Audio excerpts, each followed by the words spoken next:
Welcome everybody to a brand new episode of IDTALK4ED Live, the show for the unsung heroes of education. I'm your host, Kwame Sarfo-Mensah.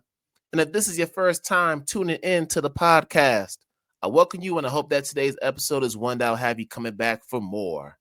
And if you're a returning listener or viewer of the podcast, as always, I welcome you back and I hope that today's episode is one that you will find informative, enlightening, and as always, insightful. So before we get into the main event, as a reminder for my people watching from YouTube, please hit that red subscribe button so you can get future notifications on new episodes. If you're listening from Apple Podcasts, Spotify, or wherever you listen to your podcast, make sure you subscribe there as well.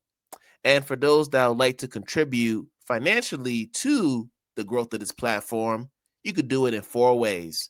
The first way is through Cash App, using our handle, $ IDTALK4ED, Venmo, using our handle, @Kwame SM.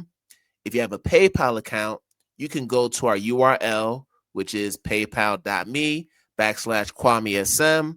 And for those who want to have a stronger commitment to the Identity Talk mission, and you've benefited from this content over the past 6 years, please consider becoming a forum member. This is the exclusive membership space for the Identity Talk community. With this membership, you'll get behind the scenes footage of this podcast. You'll get early episodes. You also get some bonus episodes as well as some perks as a token of appreciation for all of the support you've given us. And to learn more about the membership tiers, you can go to our main website at IDTALK4EDucators.com.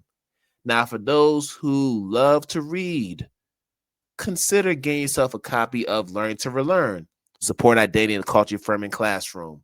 So this is my latest book, and we are approaching the 1-year anniversary of the book.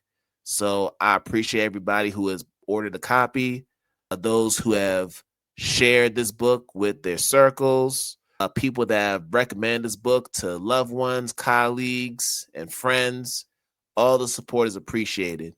And if you still are not aware of what's inside this book, please go to the main website at learntorelearn.com to learn more. And if you're someone that's read the book and you love what you read, please go to Amazon, Goodreads, or wherever you leave your reviews to leave a 5-star review. That will help increase the visibility of the book across other book platforms online. So every ounce of support counts, and I appreciate y'all for it. All right. So we got another episode lined up for you all today. And this one will be a little bit different from past episodes we've done because as someone that has been a transition educator, and I feel like I've been a transition educator for, past 6 years I've been abroad. It's always a hustle to try to figure out the next step. Once you've been in a space for X number of years, you're trying to figure out what's next. Where do you go from here? What does your future look like from this point on? The uncertainty can get you anxious. You're just wondering, how do I move forward? And today's guest is somebody that is living it right now. And we're going to get into her educator story as we do with our other guests, but we're also going to talk about the reality and some of the ups and downs that come with this journey of being an educator in transition and just figuring it out on the go. So without further ado, I want to bring on Tiwana Merritt to the podcast to talk with us about her journey and what's going on right now in her world. So let's bring Tiwana on. Hi. Hey, how we doing? Good, thank you. How are you? I'm doing all right. I Sorry know we've about been that. trying to do this for a while, but I'm glad we're finally on the screen You together. caught me on a day. Yes, yes. But thank you for coming on. And I'm excited for this conversation because I believe you have an unbelievable story, a very unique one. And I know that our listeners and viewers will benefit from some of the lessons and also some of the things you've experienced throughout this journey. So, to get started, I would love to start from the beginning just so that we can build up to where we are now. So, tell me a little bit about your upbringing and what ultimately inspired you to want to become an educator. Okay, let me see if I can do this real quick.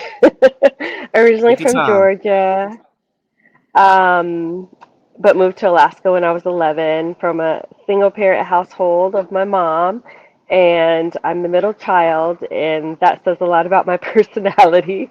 I think one of the biggest things that inspired me to want to be an educator is growing up in inner city Atlanta. There was my first grade teacher who I just thought she was amazing. I just thought the sun just shined out of her. And so I always had her in the back of my head growing up. And I remember I lost touch with her, like I did with most people when I left Georgia and I moved to Alaska. But when I was at the end of my university time in Oregon, and I was about to transition into moving overseas to Australia, I reached out to her and I communicated with her that, she'd had a huge impact on me as a student and that teaching was something that I was not that interested in wanting to do. But I have a lot of educators, in my family. And yeah, and I think from their inspiration, it really kind of spurred me into, yeah, wanting to take on this role. I did AmeriCorps, if you've heard of that program, Oh, and I worked yes. for a nature center. My background is environmental science, biology, and I ended up doing this year of work for this nature center. And after that year of work, I was really drawn to education and wanting to do that as a career. So when I got to Australia, I knew that's what I wanted to do.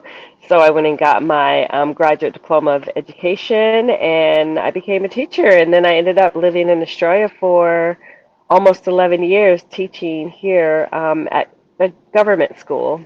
And from there, I moved into international education. My school here started coming overseas. The Australian or the Victorian government, because I live in the state of Victoria, dedicated, I think it was about $5 million to intercultural leadership between Australian students and Chinese students. China is one of Australia's largest trading partners, so it makes sense that they would want to make sure that they're creating the next group of people who are going to be in the workforce to have intercultural competency, to have the leadership skills and knowledge to be able to engage with their international counterparts. And so my school jumped on board with that. And from there, a position came up at an international school. And I decided that maybe that was something I'd like to try. And 9 years later, I'm now an international educator. Well, one that's on a break right now, but yes, I got into international education. From there, I moved to South Africa, and I've just finished 6 years of being the pre-K to 12 service learning coordinator, community engagement, and coaching. So, yeah, that's the nutshell. Well, I appreciate you for sharing that overview. I know for you, it had to have been a culture shock when you moved from Georgia to Alaska. You're talking about two different states, Yes. very different cultures.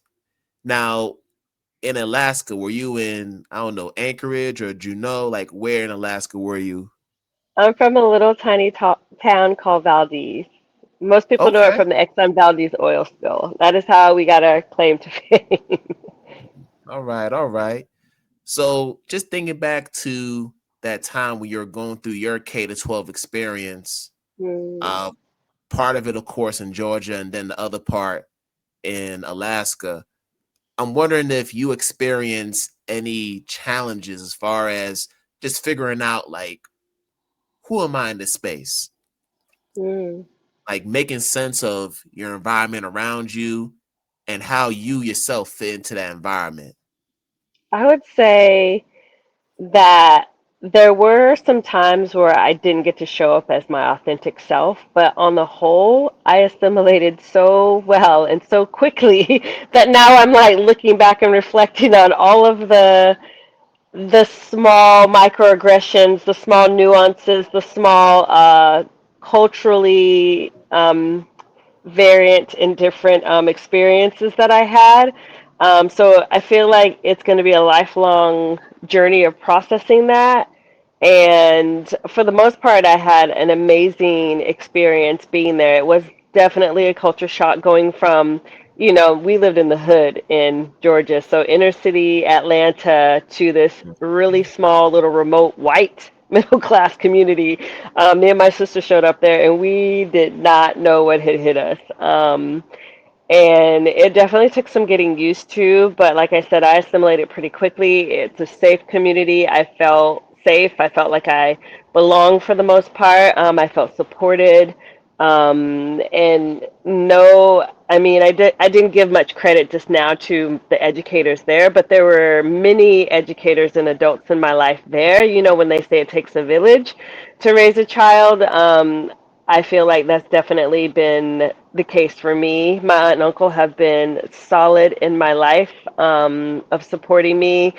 They, excuse me, most people think that they're my parents. I do have a mother and I do have a father, and my mom is the one who raised me, but with a lot of help from her sisters. And so my aunt and uncle in that community of Valdez, they are very well respected in that space, and they lived there for a long time. So that kind of helped make my transition easier. I've got four cousins who were already there growing up as little black kids there.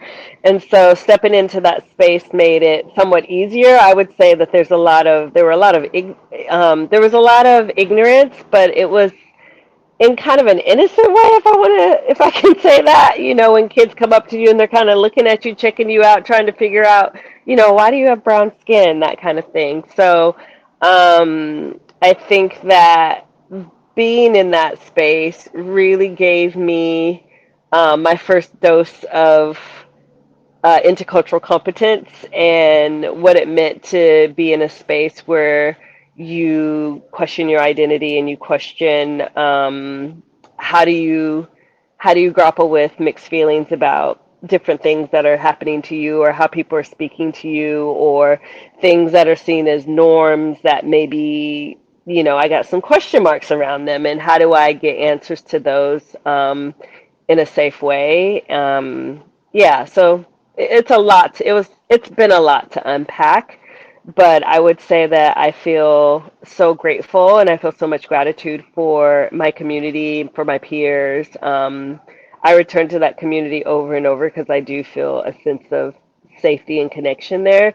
But yeah, there are question marks around a lot of other things that have, you know, come to me since my time in that community. Sure. Not even And sure I answered your question. you did a really good job. You did a good job. So I know for you, sports played a huge role in your early life. So I'm wondering, how does that factor into this story? Oh wow. Yeah, sports definitely helped me develop a lot of what I would see as my cultural competencies and my skill set as far as like being comfortable with speaking in public, and you realize you learn all of these small skills that are going to come back to you as an adult when you're working in spaces that you gained from your time in. I was big in basketball and volleyball in high school, and in college I did track and field and basketball, and I did a little bit of pro track running post college. And so it's been something that was in my life for a long time, really important to me, building that sense of community around other athletes and other people who are experiencing the same thing as you. And I was generally the only in the community, like how they say the only black in the village. That was me in most instances. As far as sports goes, I definitely felt like there were parts of my identity that I wasn't able to express or that I was engaged with because I'd spent so much time being around people who don't look like me, and I've become quite comfortable with being one of the few people of color in a space. But I feel like it also gave me an exposure to people from different backgrounds, people from different places, and also the ability to articulate myself and my needs and my wants. To question things, to stand up for myself, things like that. So I feel like sports definitely took me from A to B to C, and it's been something that I've been forever grateful for, and grateful for the friendships and the connections. The folks that I've encountered through my sport have been become like family to me, and so they are still in my life, and I revisit a lot of my teachings and the adults in my life who helped shape who I am. I think sports definitely shaped a lot of who I am today and how I view the world. Yeah, and I know that was a huge part of your story, and I'm even thinking about how that's led to life you have now, right? Mhm. So you go through college, you have this storied athletic career, playing basketball, doing track and field, and then you end up in Australia, like you mentioned earlier. So I'd love for you to just tell me, what was that like being a young adult living in Australia, and how did that time in Australia set the foundation for your career as an international Mhm. educator? Right. So the other part of the story about sports bringing so much to my life is that I ended up with Australian boyfriend who also came over to the States to play sports. And at the end of his time there, it was decided, he's ready to go back home. And so I ended up moving over here with him. The boyfriend and the relationship didn't last, but the friendship with him has lasted. And it's taken me again to places that I just never, I had no idea about Australia. I had no real interest in coming to Australia, but I got here and I made the most of it. And it's been a huge blessing in my life for the last, it'll be 20 years overseas, just this last September. And so I am like shocked and amazed this little black girl from, inner city Atlanta has ended up in Australia of all places.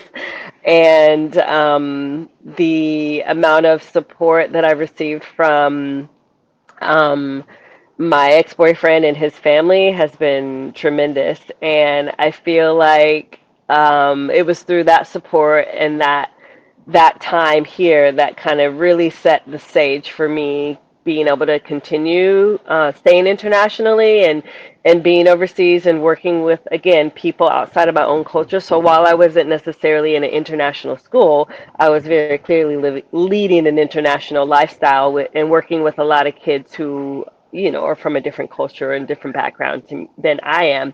So then the natural progression to go on to international teaching, first in China and then South Africa, it wasn't as big of a leap, I guess. I mean, obviously, those are very culturally different, but I was more prepared to meet those challenges and to feel a sense of comfort with it. Whereas if I had just come from the States and jumped right into international teaching, I don't think I would have had the same type of resilience and the same type of knowledge and the same know-how that I was prepared for when I went overseas from having Australia as my starting point. So then from Australia, you end up in China. And what was it like to be out there? I've heard stories about what it's like to live in China. Hmm. Some had more positive experience than others, but either way, it's a mixed bag. Yes. So, what was your story living in China? I would say similarly a mixed bag. Overall, it was an amazing experience. I love the food, the culture, the people, but obviously being a person of color or anything other than Chinese, in China can prove to be a little challenging. You get a lot of stares, and having a Western background is something that I think I really took for granted. And I think what China taught me is that you got to let go of some of the stuff that you have from your home countries. Totally different culture, totally different type of people. Expectations are different. The way people engage with each other is different. So it took a little bit of time for me to let go of my Western lens in order to feel more comfort with being in those spaces, like having people stare at you all the time or take your picture without your permission or videotape you secretly. It can get a little draining. Are you ready to take your commitment to identity affirming education to the next level? Then join the forum, the new and exclusive membership space for the Identity Talk community. With membership tiers starting at $3 a month, you'll get early access to podcast episodes, bonus content, our Qualms Quotes monthly newsletter, and monthly live Q&A sessions. You'll also unlock discounts on workshops and products, engage in community discussions, access exclusive community and networking opportunities, and even business ad roles during episodes if you're a sponsor level member. Whether you're an ally, advocate, co-conspirator, accomplice, or a sponsor, there's a place for you in the forum. So head over to identitytalk4educators.com /pricing plans /list and join the movement today. I had to deal with that just recently on my Yeah. way back from the States. Okay. My son, both my sons were actually about to take a picture, and it was like this statue piece at the Doha airport in Qatar, and it's like animals all in a row, and they're right in front of the statue, and I see this Chinese couple with their phone trying to take a picture of my boys, and I had to give them a death stare. Yeah, and the death star doesn't really work. Oh no, it worked that time because like we locked Okay. eyes. I said, like, nah, like what you doing? They hesitated, and then when I turned my head, they tried to get closer to take the picture, and literally I had to get in front of the camera and like, Mhm. no, like stop. Yes. And then the guy, he didn't speak any English. He Mhm. gets on the translator on his phone and says, I've deleted the pictures. Cause like you're wrong. Like this is a safeguarded issue. You're not even Yeah. giving me you're not getting any consent from me or my wife. You just taking this picture because you Yeah. fascinated. Like, yeah, we human. So Yeah. That I had that to I had to safeguarding is deal with not them. something I in had to their get with context. them. I had to get with them a little bit because I just said, nah, we're not doing that. I know this is Mhm. what you typically do, but it's not happening today. Yeah.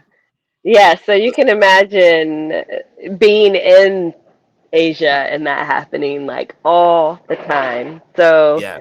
I found it a little tricky navigating that, but I also, again, had to let go of some of my own preconceived concepts about how what's acceptable and what's not acceptable. Like in their culture, taking those kind of things, images, and seeing or staring at people, is not something that's rude for them. So letting go a lot of my Western ideals of how we should behave with each other and in a space, and also when there's a language barrier, right? Like if I go out to the shopping center, I have to be prepared that people are going to stare at me or try to talk to me in their language, and I'm probably not going to know how. So one day I was waiting for a friend, and this happened to me, and this lady comes up and touches my hair, and of course I'm like, you know, not real happy about it. And I'm trying to give her the death stare, like, what are you doing? And my friend's there at this point, and then the lady says something, and it translates to, "Oh, she thinks you're so beautiful, and she loves your hair." And I was like, "Oh, I feel like a horrible human, you know." But again, these things don't translate the same way. So I think one of my biggest lessons there was just letting go of some of my own preconceived ideas about how we behave and what's acceptable and what's not. I mean, some things I still found unacceptable. but I had to recognize that I'm in someone else's country, I'm in someone else's space, I'm a guest here. And so how do you behave and move when you're a guest, but how do you also continue to protect yourself in your own space?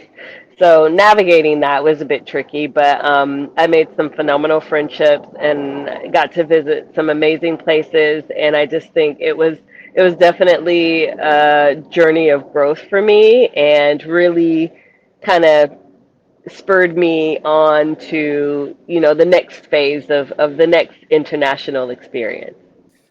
Which then land you in South Africa, which has its own well Mhm. documented history.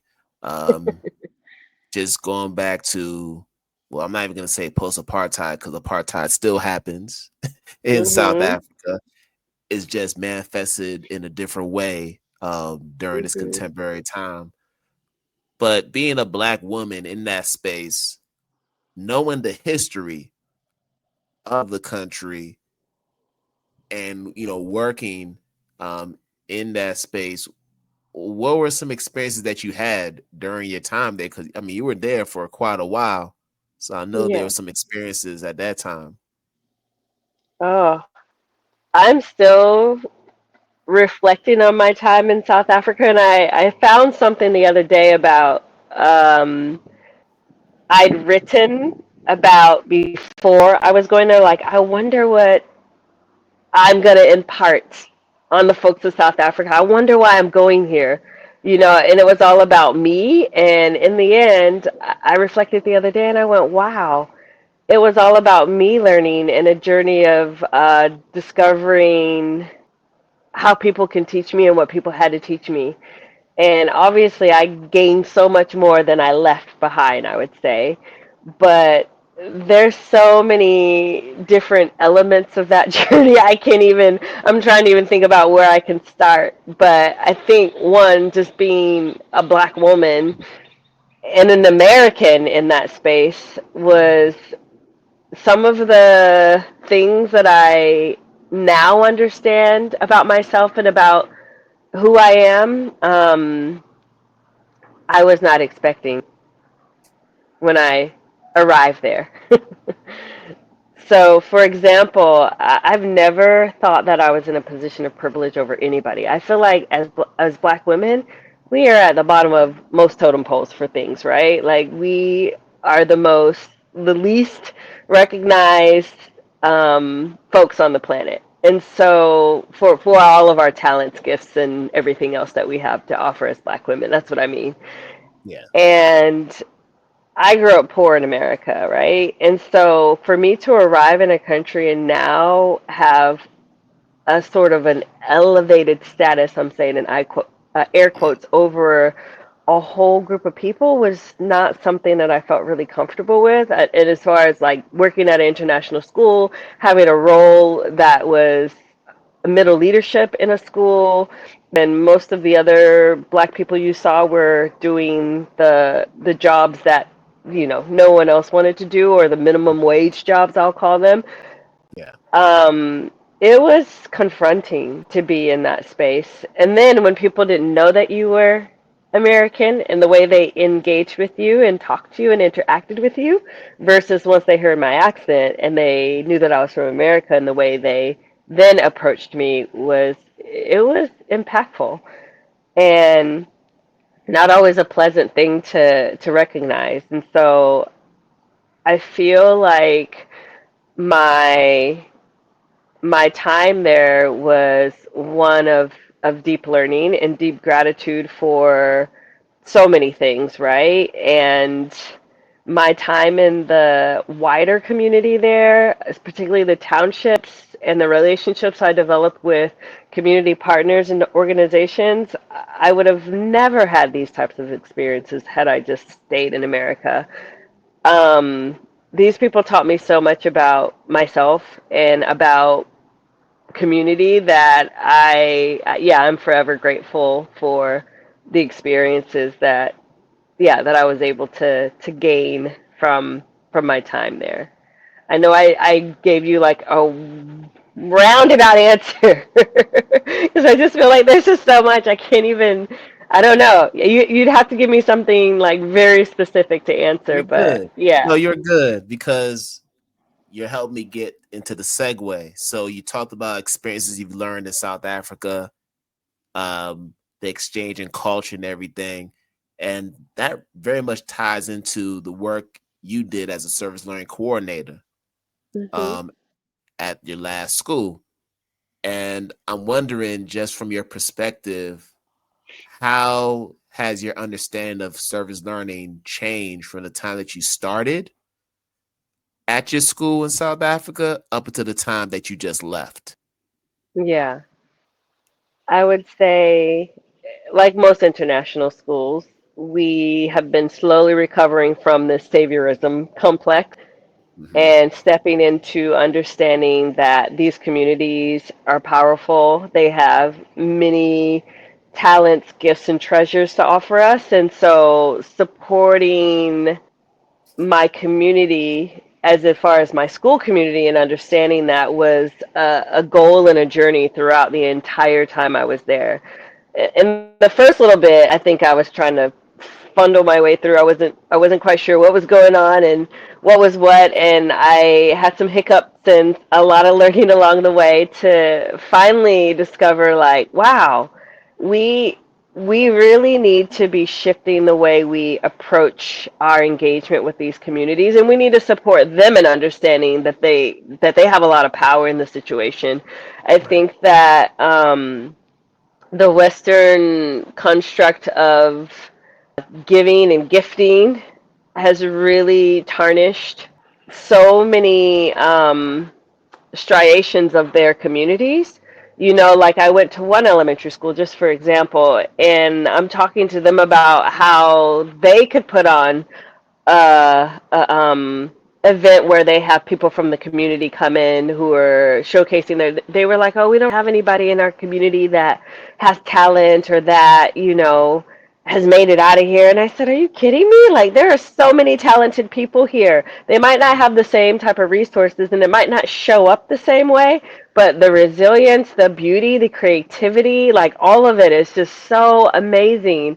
And so we started talking, and then they started to really think, yeah, I guess we do have a lot of stuff here. And I'm like, yeah, you can invite lots of people from this community. You don't need people from my school to come and talk to you. You need people from your own community to come and talk to you. And she told me a story about, as soon as there's foreigners that come into the school, particularly white people, all of the Yeah. kids quickly go line up. The parents run home and get their wheelbarrows ready because they think, yeah, we're going to get a donation today. And Yep. she just talked about how sad it was. And so I'm started to be in the business of let's create something together. Like, there's no way in the world my school can support you in any kind of sustainable way. Like, all of that work needs to come from partnerships, and it mostly needs to come from within. And my role here is to help support you in whatever work that's already happening.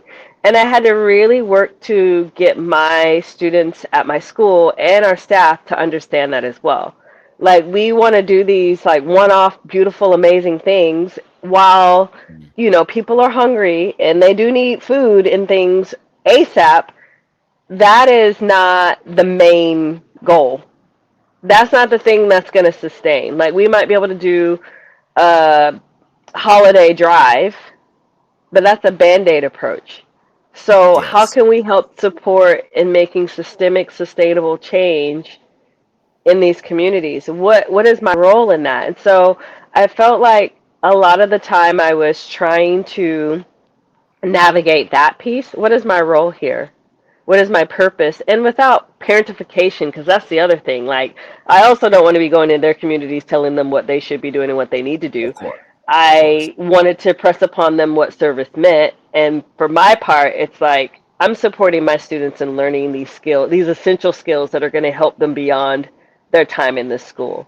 So they're learning leadership, they're learning collaboration, they're learning how to plan an event, all of those soft skills and some hard skills as well, while at the same time gaining a deeper understanding of community, gaining a deeper understanding of what root causes of some of these really tough issues. And they were layered and complex. And I would say to our students, like, there's no way in your little 15 years of being on this planet are you going to hope to solve these community problems that have been here long before you arrived and will be here long after you leave? So what is our role here? What can we do? What can we learn from our community? And what is that going to teach us about ourselves? These kids that are in these international schools, they're going to be the next, CEOs, CFOs, ambassadors, working for, nonprofits, all of that. Having that Yep. understanding of what the community's needs are and what the complexities of those places are, that's what's important. While at the same time helping to support when you can and if you can with, clothes donations or food or whatever. But that's not your main drive. It shouldn't be your main drive. And I think what you're describing here is a microcosm of what the issue is on the African continent. Mm. And if we're going to be very honest, it's a full decolonization process Mhm.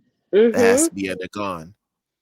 And to explain that to students in a way that is um, developmentally appropriate, but also Mhm. transparent enough for them to understand the reality, that can be difficult because you Yes. don't know how receptive your colleagues are going to be to Mhm. that. You don't Mhm. even know how receptive your students will be to that because you don't know if they're going to Mhm. go home to their parents and say, well, this is what my teacher told me. And then you got a parent coming in, wanting to Mhm. question what you're saying. So, yeah, there's Mhm. layers to this. Yes. Yes. I think we have not done due diligence in a lot of the areas that we are trying to support, but it's like we also, within the South African context, there's so much harm that has been done and so much trauma. There's so much repair needed before you can even start to move forward. Like the trust is broken. You see that within the school itself, right? You see this in the Yeah, school system. So it's like, how are we going to move the needle when we haven't addressed the harm and we haven't repaired it? right. For sure. For And sure. the kids, unfortunately, they're receiving these messages over and over and over, just visually. You see all these folks on the street.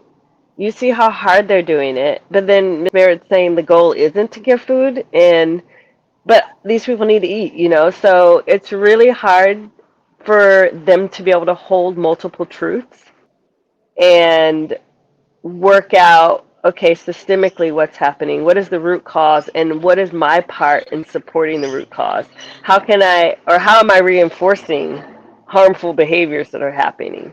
Talk for Educators Live podcast is just one piece of the work that we do under Identity Talk Consulting, which we've had since 2019. And since then, we've had the privilege of working with 40 different schools, districts, and organizations across the globe. And we want to continue to add to that number in this new year. So if you are a school, if you're an educator or an organization that's looking to receive professional development and consulting services within any of our pillars, whether it's anti-bias, anti-racist practices, culturally responsive teaching, or identity affirming education, we are the firm for you, and we love to learn more about your needs. When you have a chance, make sure you go to our website at identitytalk4educators.com to learn more about our services and to schedule a discovery call today. We'd love to hear from you. And the work still continues. We still got to keep on doing it. Still got to keep Mhm. on doing it. So you spend all that time doing this important work. And I think as we evolve in this education space, we recognize that there are times for transition. We recognize Mhm. that there's a time that you plateau at some point and you realize, oh, I need something more. This is not serving me in the way that it used to. I need something Mm. different. Maybe it's a change of scenery. Maybe it's a new role within the same setting you're in. So for you, what led you to go on this current journey you're on? because now you're trying to figure things out. So what Hmm. led to this point? Well, I think after being in two very different but in some ways similar countries and seeing the type of, like I said, trauma and hardship, I Yeah. probably resurfaced some things for me and my own historical trauma and embedded things that have started to come up and manifest themselves in my life lately. I was tired Mm, and I felt like I was taking on a lot of the trauma and stuff that I see in those communities in those spaces, and so I think my heart was just so heavy, and then I would feel horrible by the fact that, oh, I can just leave. So even that would, like, spark me and be like, well, I can't just leave, but I'm so tired, I need to leave, so it's really hard, and so it was really difficult to decide, hey, I am leaving the school. I'm going to leave my current role behind. And if I don't find anything that really makes me jump for joy or that I can see myself doing for a few years, I'm just going to have to pass, right? And so at the end, I even just stopped applying for schools because I was like, I really just don't want to do anything. I want to take time out. But I find that so scary. If you are anything like me and many other Black folks from America, we don't have the generational wealth to sustain and carry us when we decide I need to take a tap out. So, in doing so, it's pretty scary out here, right? I got my tiny little bit of savings, but I'm just like, you know what? I always find a way and I always make a way and I'll be okay. I have so much support. I'm so grateful. I have lots of support from friends and family, and I have education, I have knowledge, I have skills. So it's like, what am I afraid of? There's a lot of unknowns, so I'm afraid of that. But oh yeah. I think taking time out for myself is really important for my well-being and for my growth. And I think in the long run, I'm really excited about where this is going to take me. I'm excited about the possibilities. I'm excited to just be in the uncertainty. While there's still fear lingering there, I'm happy to still leap for it. And I think that more of us need to do this, and I feel like we are from a culture and a society that tells us we have to work hard all the time without stop. And like, I'll go back to the moment about, speaking as a Black woman, we don't get a chance to rest. There's no time out for us. We are expected to do all, be all, and always be strong, you know? And I'm deciding to take a moment to be strong in another way by looking after my well being and caring for myself and putting myself first and being okay with the discomfort of not knowing what's next. So, yeah, it's been great so far. Yeah, and I think that point you made is so true. My wife last year went on a solo trip to Bali because things got very overwhelming for her. Mm, Being a mother, being a director, a leader for a U.S. government agency, and having to take on that responsibility as a Black woman, deal with the mhm, microaggressions she deals with on a day to day mhm, basis, while still having to maintain the professionalism, the decorum, but also mhm, just that stature so that people respect her authority. That's a lot to carry every mhm. single day. Yeah, And it's exhausting. yeah, I mean, and I see it as her husband, and there's only so much that I can do to support her and to, in some cases, shield her from some of those forces. But there are just some things Mhm, that you're just not going to be able to shield her from.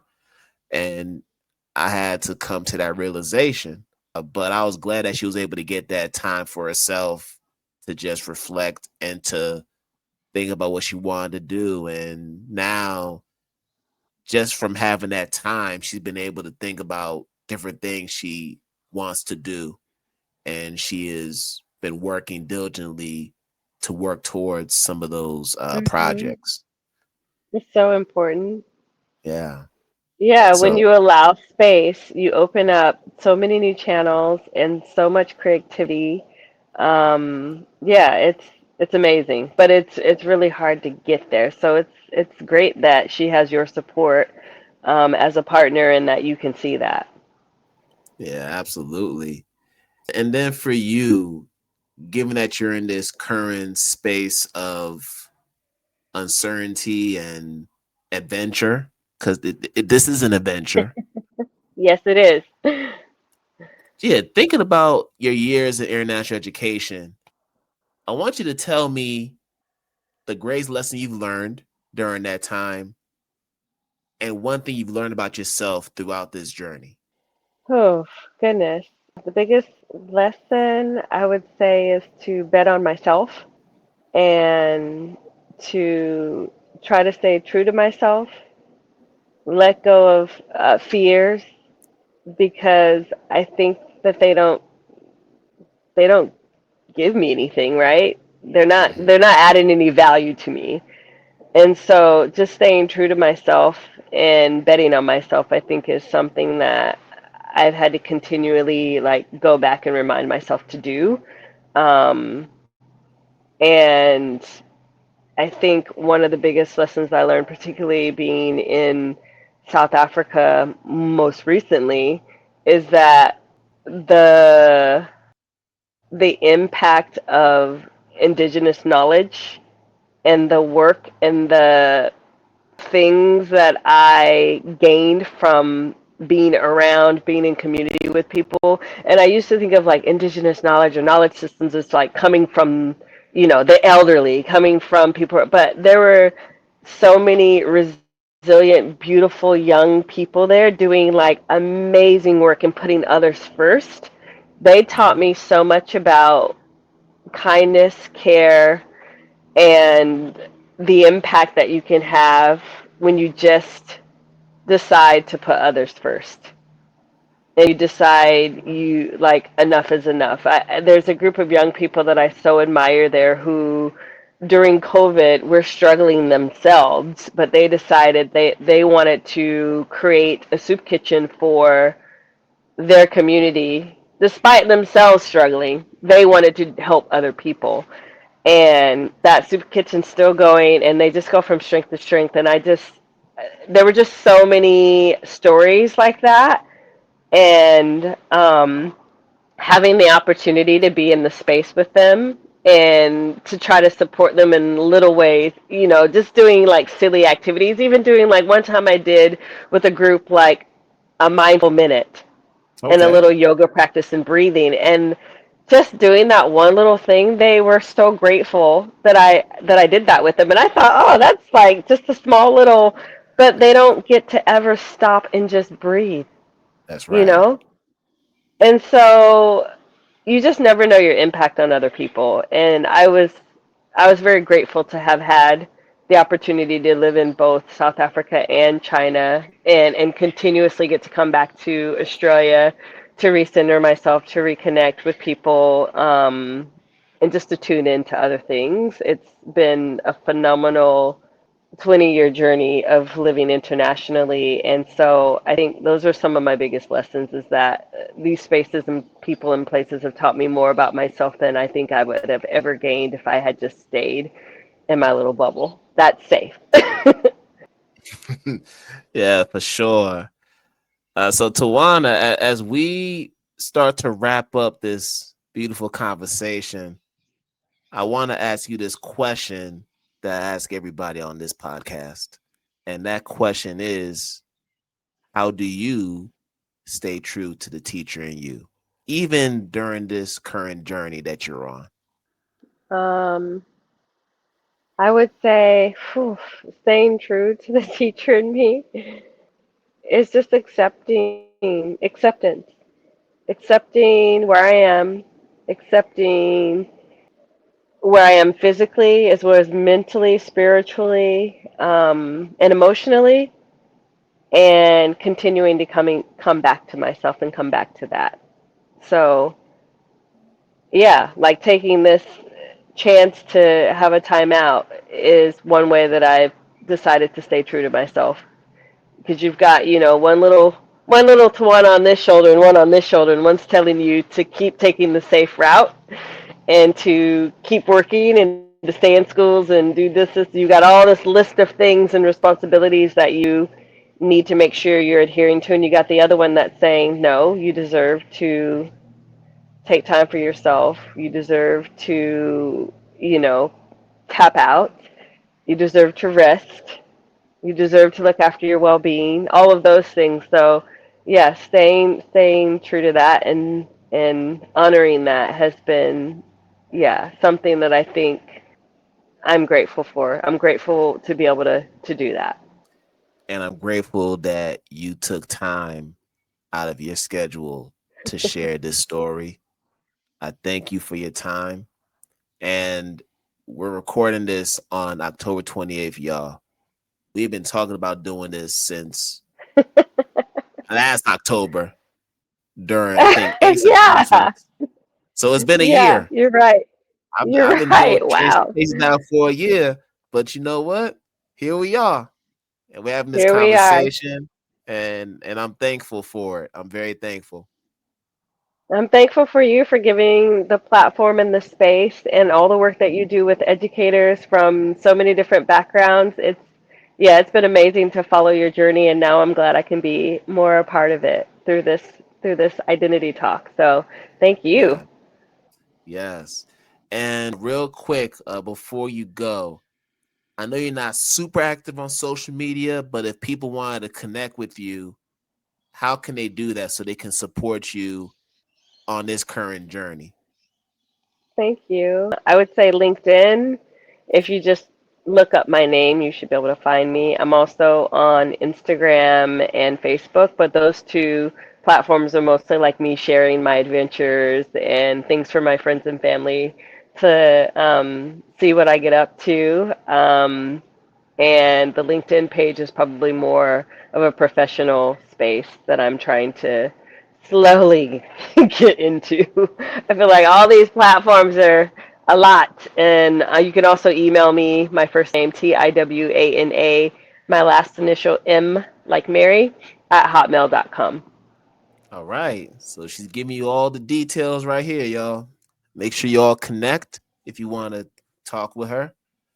So we're about to wrap up another episode of I Dare Talk Educators Live. And on behalf of Tawana, I wish you all good morning, good afternoon, good night, wherever you are in the world. And we are going to do this again another time. Peace out, everybody. Bye. Thank you.